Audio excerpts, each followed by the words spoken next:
Welcome the student athletes of the Indiana Hoosiers out of the Big Ten Conference. A record of 20-13. On the end of the table is Trace Jackson Davis. In the middle is Xavier Johnson. And closest to me is Race Thompson. We will start with questions here in the front row. Trace, I know you guys probably aren't allowing yourselves to think too big picture, but when we talked to you a year ago around this time, you know, you kind of admitted you had one foot out the door before Coach Woodson came in. You were sort of thinking about life after Indiana, but you wanted to come back kind of for moments like these.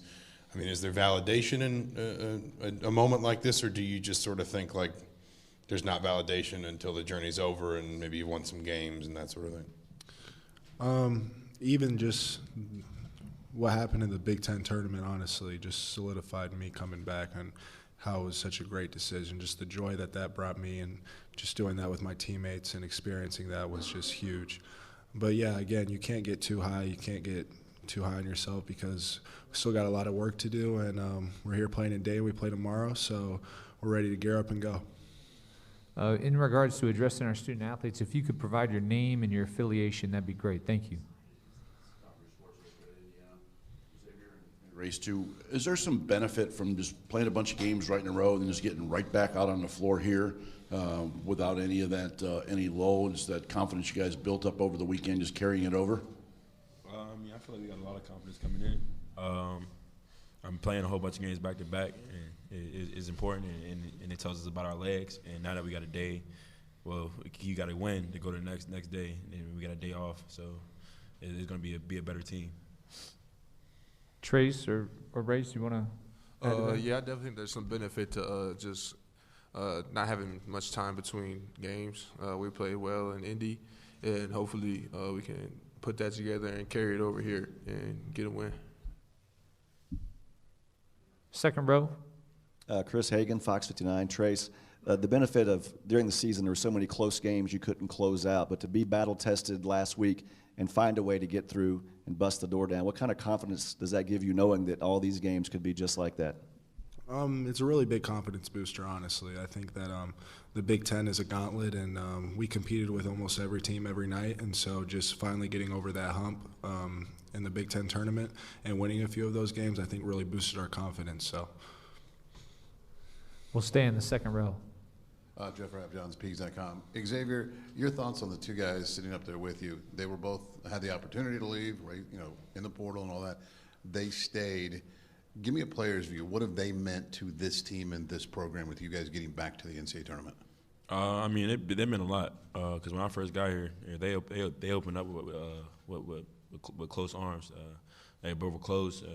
They kept everything close. Everything was family from day one, and they're a big part of our program, and they're the next step.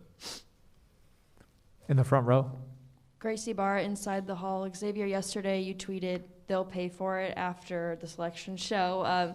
Just kind of wanted to get your thoughts on where the committee evaluated your resume and if that's going to make you play with more of a chip on your shoulder. It's definitely going to make us play with a chip on our shoulder. I mean, I'm not disappointed that we didn't make it, but we made it. So, I mean, we're going to have to come ready to play. And the two guys next to me, we're going to get the team ready to play too as well. And it just didn't put a chip on my shoulder. It put the whole team on a chip. We're all going to play with a chip on our shoulder, honestly. Second row. Yeah, Kevin Brockway, CNH Indiana. This for either Trace or Race. What have you learned about Wyoming in the last 24 hours? And they have kind of a physical post score, and I know you've seen a lot of those in the Big Ten, but your thoughts on matching up with Graham Ike? First off, he's a great player. Lefty, likes to back down, go to the basket. But they also have a point guard who's 6'7", and he likes to back down as well. So we got to just be locked in on defense, take stuff that they want to do away, and then just communicate with each other. I think we have the best defense in the league, and what we do in the Big Ten, and one of the best in the country. So we're just going to have to show it. Second row.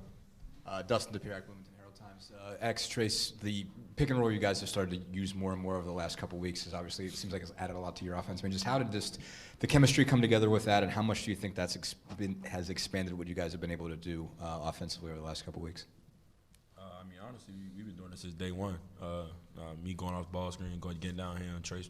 I see Trace just running from off the screen and jumping as high as he can to get the ball. It's amazing to me how athletic this dude is. Because when I first came here, I was actually shell shocked. I'm still shell shocked of how many times he can just jump. Yeah, kind of going off what X said, we've always had that connection, but I think overall in the last few weeks, we've talked to Coach Woodson. I think that especially with a lot of bigger guys that we're playing against, bigger, slower guys, I think that the pick and rolls worked a lot better. So we'll go to the first row here. Keegan Nixon with Rivals.com. Race, with these quick turnarounds, what's it like having a guy like Cliff Marshall to help get you guys prepared, get you hydrated, and get your bodies in right shape? Yeah, Coach Cliff, he's always pushing us electrolytes, making us stretch, making us foam roll, giving us massage guns, and I mean, really just sending us stuff to help us take care of our bodies. So, I mean, he definitely helps us a lot and learn about taking care of our bodies. He always told us to be a pro. So with him, he just really gives us all the tools we need to do that. Let's go to the back of the room. Two-part question here. Can you take me back to when you guys were real little kids playing the game and how many times you played this tournament in your mind? Second question, emotionally, when you went back to your dorm room, when you're at your apartment back on campus, what was your emotional moment? You're like, yeah, I'm going dancing and stuff like that. Were you fist pumping? What was that like? So I guess I'll start. So back when I was a little kid, I always just dreamed of playing in the championship game and hitting free throws and for the win. I won't say what team it was because I'll tell you it wasn't Indiana, but yeah, so it's always been a dream playing in the tournament. And finally getting that opportunity I think is really cool. But after we got selected, I was really relieved because I was really anxious leading up to it, especially going through it. Not seeing our name until the final bracket was a little nerve-wracking, but finally just having that like pressure off your shoulders and you're finally playing for something, playing for a national title, I think is really cool. Xavier, you'd like to answer that question? For me, I just always watched it. I mean, I can't really say what team either. So, but I mean, once I seen our name called, I mean, I think a lot of people see my reaction. I was happy that we made it, but I was kind of disappointed about where we fell at. But I mean, I'm just happy to be playing and we're ready to compete. And Race? I was definitely excited. My whole life I'd watched the NCAA tournament. Dreamed of playing for a national championship.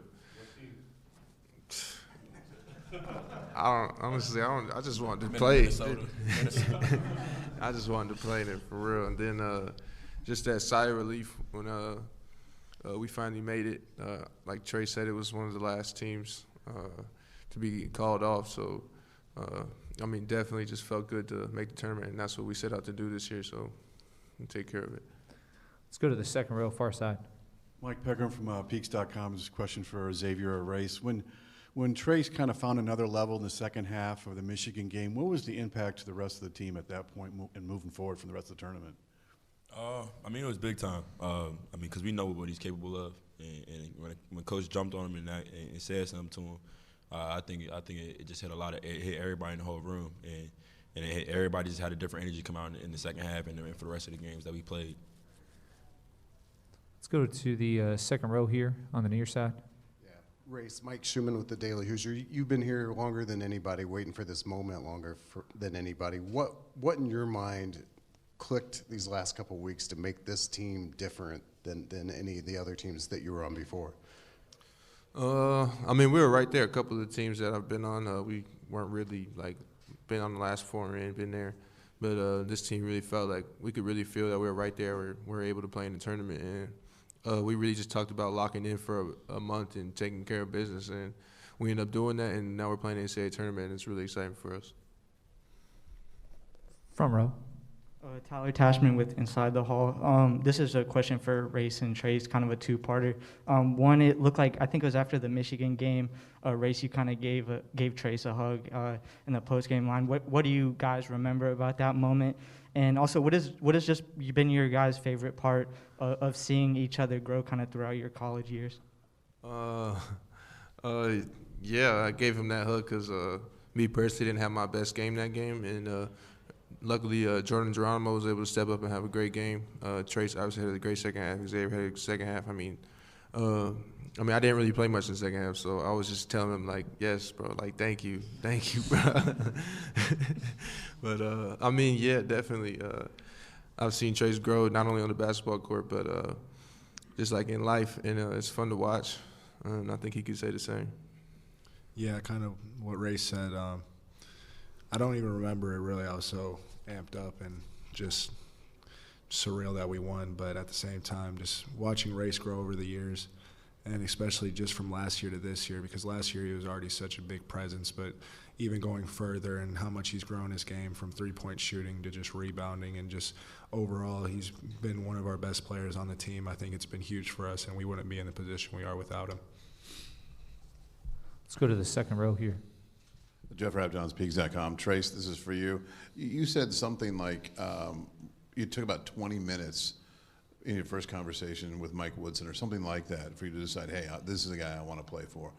What was it, and sort of how has that played out throughout this year with your relationship and developing under Coach Woodson? Well, I think Coach Woodson's just the big emphasis with him was family, and I trusted him from the get-go and what he was planning on doing, what our goals were. And one of those goals was winning a Big Ten title, and we were one game short of that, and then winning a national title, and we have a chance to compete in that. So right now, there's nothing wrong, and I'm really glad I decided to come back. Stay in the second row. Chris Hagan, Fox Indianapolis for Trace. Growing up in Indiana, you know how much basketball means to Hoosiers. I know you're playing for your teammates, you're playing for each other, but do you feel that sleeping giant of the IU fan base and how much this means to get back into the tournament after such a long drought? What kind of pride do you take in carrying that banner? It's a huge pride, honestly, especially just you can feel a different type of energy in the air, especially after that Big Ten tournament run that we had. It's when we're playing good ball, it's just the whole state gets behind us, and I think it's really cool. And I know that now coming here to Dayton, we're going to see a lot of red in the stands, and I honestly can't wait to get back on the floor, So let's go second row here. Xavier, Mike Schumann with the Daily Hoosier. To who or to what do you credit your kind of mid-season acceleration of your level of play? 3 weeks ago, my grandfather died, and it just hit me a lot. And I was playing well before that, and he's one of my biggest fans, and I know he's still watching, and I dedicate my game to him. Second row. Dustin DePierre again, Bloomington Herald-Times X. Also, Trace mentioned their point guard, Hunter Maldonado, 6'7" guy. It seems like it's kind of a contrast of styles between you two. Obviously, you like to get up and run. It seems like he likes to play really slow and deliberate. What's your kind of read on that matchup at this point? What's impressed you about him, and how do you see that sort of contrast playing out? I believe he's a good player. Playing in the Midwest, averaging 18 points and 6 assists. That's big time. But I don't think he's played against the type of guard that's actually gonna pressure him a lot up the floor. And so I'm just ready to compete tomorrow against him. First row, near side. Sorry, Zach Osterman, Indianapolis Star. I wanted to kind of rewind to talking about the pick and roll. You talked about how good Trace is around the rim, how quick he can get up, how often, things like that. But how much have you seen him improve in kind of the start of those plays, bringing the screen, the handoff, his footwork, and kind of getting into the role, and really just kind of knowing the chemistry between the two of you, always knowing where the two of you are when you are kind of attacking that way? Honestly, it was just I think it's just God-given talents for him because he honestly had always had it. We just started doing it more and more, constantly down the stretch, and figured out that was something that was working. And now we're gonna keep working on it, keep doing the two-man game, and get my other teammates involved as well because we got great all-around pieces as well. Just a couple more questions here. Let's go to the back row. All you guys know that Mike Woodson is Indiana basketball. What has he brought to the program this year? Honestly, Coach Woodson to me has just brought a light. I feel like Indiana basketball has been in the darkness for so long now, 5 or 6 years, drought, no tournament, not even competing. So just him coming in and just even in his first year doing the things that he's done, like beating Purdue, who's beat us 8 straight times, beating Michigan, and then making the tournament. I think it's huge not only for him, but for the state and for everyone that roots for us. And so I think he's given this program hope, and I can't wait to see what happens in the future. Xavier, Race, you want to add to that? I would say I agree with Trace. The program has been in dark for a little while. I haven't made the tournament. And him coming in, one of his main messages is that's what we're going to do. Like, we're not going to set our goals any shorter than the Big Ten championship and the national championship. That's what we're going to set out to do every year. And we fell short of the Big Ten championship this year, but we made the NCAA tournament and have a chance to play for the national championship. So I think he just brings that light to Indiana basketball. A question via Zoom, Patrick. A question for our student athletes. Yes, guys. This is Patrick Waring from the MBS Sports Hour. First question is for Xavier. I'm here in the DC area. I know you played at O'Connell. Just wanted to kind of talk about your journey a little bit. Kind of who helped you get to this level.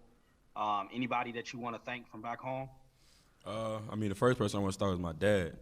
My dad, he got in the gym me 8 hours a day when I was a sophomore in high school, and when I was told I wasn't gonna make varsity my sophomore year, and he pushed my limits. Honestly, that's the first person I want to start with, and the second and third person is Keith Stevens and Joe Wooten, my high school coach and my AAU coach. First row. And you guys played 3 games in 3 days there, all of them pretty intense, played a lot of minutes each game.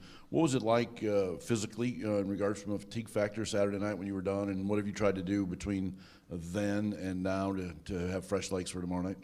Honestly, with me, with all the work that we put in this summer, I didn't think it was that big of a deal for me. And then just going on that run, I was actually just ready to play. Like, I was ready to go. After the first game, I was ready to play the next one. After the next game, I was ready to play the next one. I think that's how all of our teammates were. And even with that Iowa game that we had, I feel like we were still competing at a really high level, and I feel like everyone was wanting to win, and we set out to win. So I don't think fatigue's big for us when you're trying to win a championship. So. Second row. Yeah, Kevin Brockway, CNHI.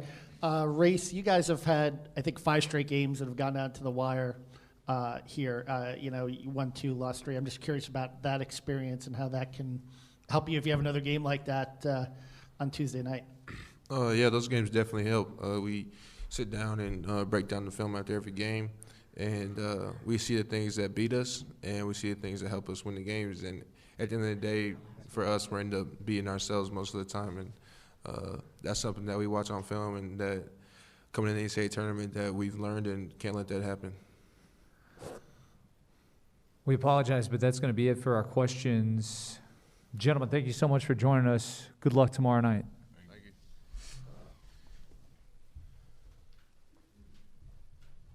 Thanks, guys.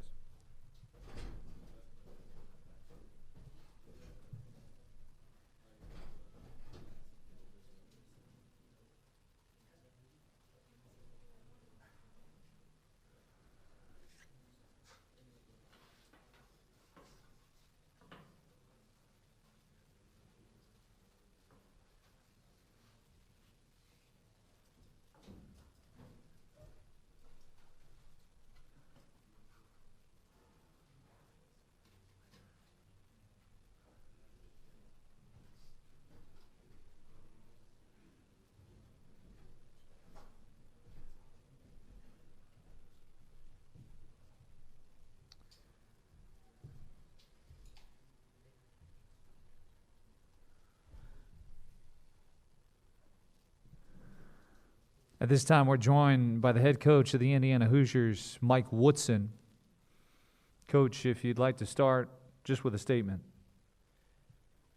The only statement I got is I'm thrilled to death to be back in the big dance. And the 17 guys that have worn this uniform this season has had a lot to do with that. The fact that they gave me an opportunity to coach them and stay on board means a great deal to me from a coaching standpoint. But like I told them, when we sat in Assembly Hall yesterday and got the message that we were going to the big dance, it was great to celebrate, but the celebration is behind us. We got to look forward, and I thought we had a pretty good practice today to start preparing for Wyoming. Back of the room. Marco, University of Dayton. Coach, you were a former student athlete at IU, led your team to the Sweet 16. What does it mean to you now that you're able to coach this team? No, it means a great deal. I mean, when Scott Dawson, our AD, called and asked to speak to me when I was in New York as an assistant with the Knicks, I was thrilled to death. He flew into New York, sat down with me, and he and I had a great 2.5, 3 hour meeting, and one thing led to another. A couple weeks later, I was offered the job. And for me, it's like a dream come true. You know, I've been in basketball a long time. I wore a number of hats as a player, as a head coach, as an assistant coach. But to be able to come back and coach your alma mater, a place where, you know, where the university was really good to me as a player when I played for Coach Knight.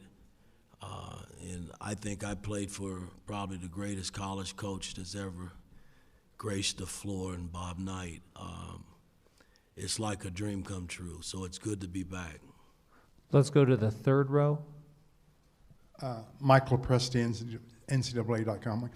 What do you remember about your experience in the NCAA tournament as a player? It's a grind. You know, preparation is so important. And, you know, yeah, it's exciting times, but everybody wants to win, man. Nobody wants to go home. And that's why it's so competitive. That's why when March Madness rolls around, you see all these great games, and you just walk away shaking your head saying, wow, that was a hell of a game. It's just different, you know. Playing for a Big Ten title, it's different. The play is so intense, and that's how it should be. You know, it's like NBA playoff. You know, the level of play just goes to a different level. First row in the middle. Tyler Tashman with Inside the Hall. Coach, you've known Race and Trace now for almost a year. What is your favorite part about coaching them, and what particularly do they do that embodies what you want this program to be about? Well, you know, when I took the job over and Trace allowed me to coach him, I told him in front of his parents that I'm not an easy coach, you know what I mean, and I'm going to challenge you and push you. And if you allow me to do that, I think you will grow as a player, and he's done that. He's allowed me to actually coach and push him. And I know there's days he walks out of that gym, you know, pissed at me, but hey, at the end of the day, it's just coaching, man. You know, long as he knows that I love him and I'm in his corner, that means more to me than anything. Race has been a tremendous player this year for this team, man. I mean, when I took this job, you know, I was picking the coaches that were here about who can do this and who can do that, and you know, I had done some of my own due diligence on watching film, and the one thing that came out of my coach's mouth that had been here, well, I don't know if you want this guy to handle the ball that much, and he's a good player. He's going to work hard, and I told our guys it's our job to get him where he's comfortable in handling the basketball, and it's our job to get him comfortable in shooting threes. He's had all the other intangible parts going for him, and he's added that to his game this year, man, and it's been a treat to see him develop, man. It's been nice. And we've all benefited from it as a team, I think. First row near side. Zach Osterman, Indianapolis Star. Going back to your relationship with Trace, you've been a Big Ten MVP. You've been, I imagine, what some people would describe the face of this program. That's kind of where he is now. How have you seen him navigate that, handle the pressure, the expectation, the attention, all those different kinds of things? It's been a roller coaster ride for him. You know, I mean, I've watched him, really as a month ago. It was so intense you could see it in his face. If these guys would stay the hell away from social media, life might be a little bit better. No, really, but he's dealing with the fact that he's a guy who could possibly go to the NBA. He could possibly be an All-American. All these things are going through this young man's mind. Can you win the Big Ten? Can you win a couple of games in the Big Ten tournament? There's a lot of things that are at stake, and I get it. It's a part of playing this game. And my whole thing to him is, hey, you can't wear it. You got to cherish the moment and still grind and work. You can't run from it. And I thought he stepped up big time, man, in the Big Ten tournament. He took it to another level, which was kind of nice to see. Second row in the middle. Hey, Coach. Chris Hagan, Fox 59, Indianapolis. Congratulations for making the tourney. Sometimes a team's identity at the very start of the season. Sometimes it evolves and changes. As we sit here right now, what is the identity of this team as you go into the tourney? Defense has always been our identity, and I made that very clear when I took the job, that we had to establish a defensive system because offensively I just didn't know where it was going to come from. And I knew if we did that, we would put ourselves in a tremendous position to win games.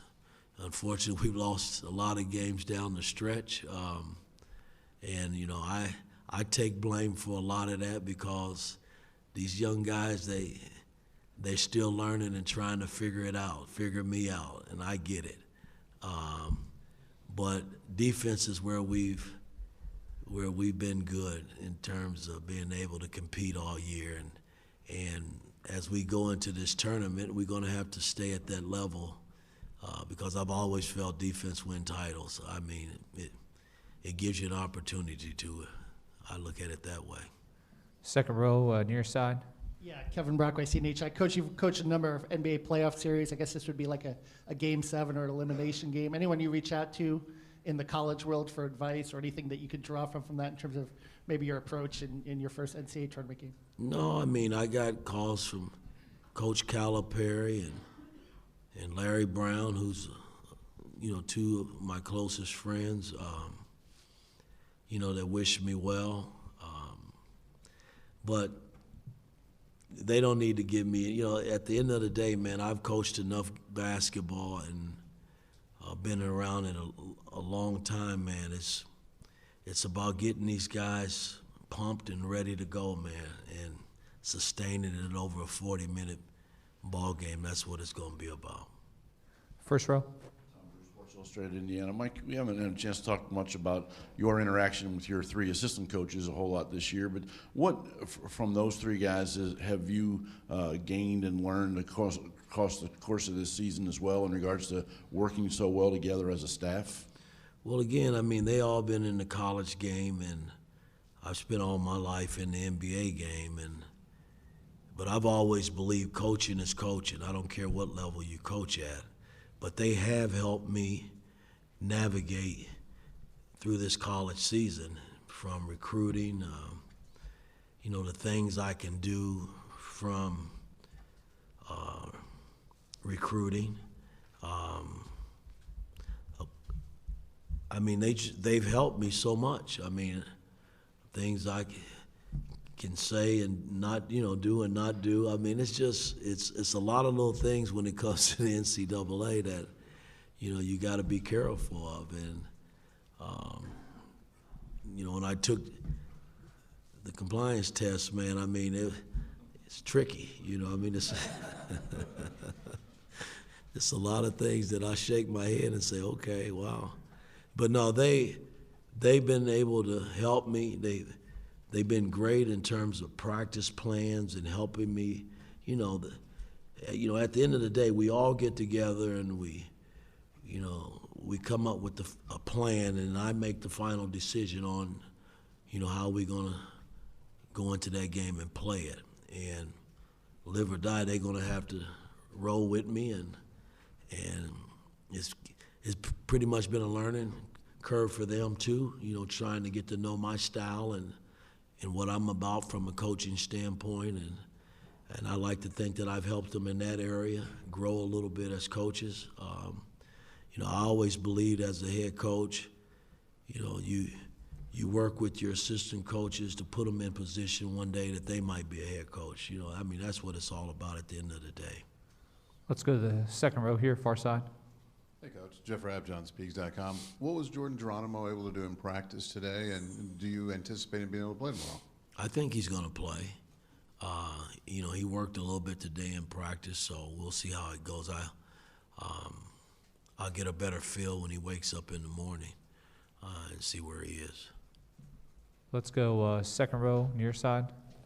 Yeah, Coach Mike Schumann with the Daily Hoosier. There's a lot of talk about, as the season grinds on, some coaches like to keep players off their feet a little bit, not practice as hard as they did. What's your philosophy on that, and how has the last week with so many games impacted your approach? Well, I'm still learning. We haven't grinded as much based on all the games that have been coming at us, but I still always try to get conditioning in. I think that's, our conditioning is fun and it's with the basketball, so that's every day.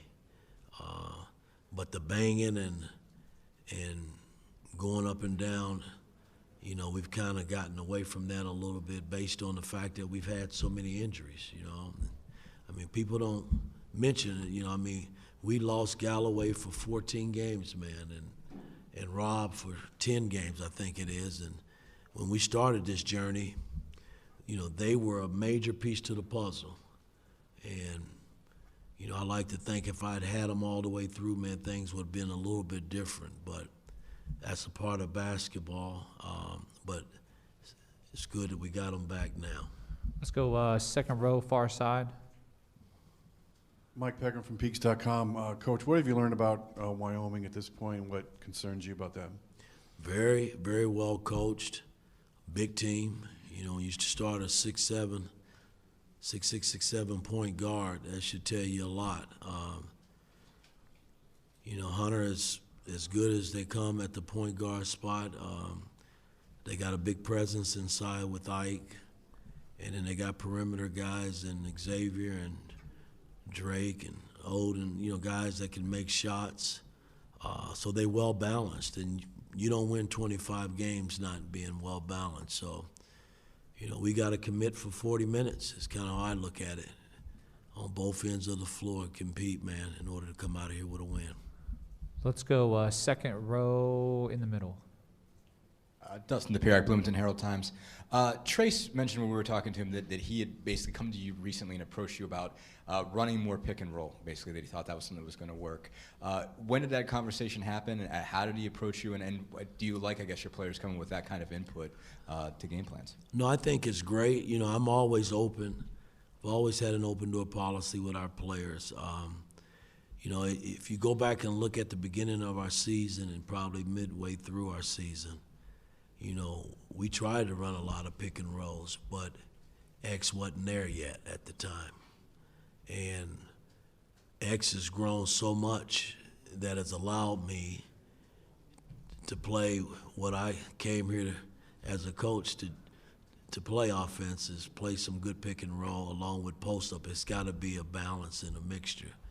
And we struggled in the pick and roll early on in the season. And I just kept, piecing it in here and there, and now X he's grown. He's figured it out. And when I say figure it out, he's figured it out to a point where he knows when he's got it, he knows when he doesn't have it, he knows when the lob or the pocket pass is there, or the throwback. All of that takes time, and he's starting to figure it out. That's why you're starting to see more pick and roll play. Just a few more questions here for Coach Woodson. We'll go first row in the middle. Gracie Barra inside the hall. Trace talked about fatigue not being an issue, and you talked about conditioning. But when you're playing 4 games in the span of 6 days, how do you mentally prepare your team for that kind of schedule? It's what it is. Really. You can't run from it. You guys as media, you put it out there with maybe fatigue. Guys, you got 4 games in 4 days. hey, this is what you signed up for, and again, I said, these guys are 19, 18, 20-year-old young men. They'll be just fine. You just got to go play. Second row in the middle. Coach, Chris Hagan again, Fox Indianapolis. I'm sure it's different in the college game than the pro game, but we see so many runs this time of year that can determine a game. Do you have a formula about how to end a run or maybe take a timeout, letting guys play through it, or is it just kind of a gut feeling? Well, college game, you don't have enough timeouts to me. The NBA, we got a lot of timeouts to kill runs. I've gone through this season, man, and I can't remember. It was a game, I think, on the road where somebody might have been Minnesota, and everybody was barking about, call timeout, kill the run. Well, sometimes as coaches, I want to see who's going to step up and kill the run themselves for our team. And, Minnesota, we were able to do that, without me burning all the timeouts. My coaches always tell me I got to have at least one or two at the end. And, all the time I've coached in the NBA, I've only used my timeouts, all of them, one time. And so sometimes you got to put it in the players' hands and feel good about it. And then sometimes you got to, make the move to call the timeout to kill the run. Last question here in the front row in the middle. Tyler Tashman with Inside the Hall. Coach, you've mentioned a couple of times this season just about not only wanting to create great basketball players, but also turn them into men and people that are going to go out in the world and society. Why is that something that's important to you? Because a guy by the name of Bob Knight did that for me. And I owe it to these young men to do the same thing. Basketball is such a short-lived career in terms of dribbling the ball up and down the floor. These young guys don't know that right now. They think that it's something that's going to last the rest of their life. But there's going to come a time when you can't do it anymore. And that time comes very quickly. It's not a lot of LeBrons and Kareem Abdul-Jabbars that have played 19 and 20 years in the league. It just doesn't happen if you're fortunate enough to get there. So, you got to rely on your education, which is first and foremost with me, and then basketball is secondary. And if you're fortunate enough to move on, great. If not, it's my job to try to see that you go out in the workforce and figure it out, if I can help you in that area. Coach Woodson, thank you so much for your time. Good luck tomorrow night. Thank you.